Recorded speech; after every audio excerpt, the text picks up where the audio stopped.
बापा बापा मते डाक टिके एमिति चित्कार करी कांदुथिला झियो किंतु ट्रक धक्कारे लिभि जाइथिला बापांक जीवन दीप।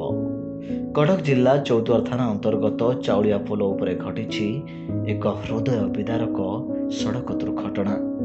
मंगलवार चौद्वार मंगला साहिर 57 वर्षीय गगन साहू प्रतिदिन परी साइकेल रे ग्रीस नहीं ट्रक मरामती काम को जाउथिले। एतिकी बेले पछपटु आसुथबा एक ट्रक तांकु धक्का देइथिला। घटनास्थल रे ही गगन साहूंक जीवन चली जाइथिला। आसुथले से हम घरपा लोक से ताकु गाड़ी पछुआ मारिछि पुरा धक्का। कोन काम करंती से चक्का ग्रीसिंग करन मंगल सबुदिन परी सबुदिन आसु तो को गाड़ी धक्का करछि कोन करछि जानि तो ना को गाड़ी धक्का करछि खबर किए देला खबर एउठी लोक देला जे लोकन तांग चिन्ह और पिला पिली करते तांग दुईटी झुआ गोटे पुआ।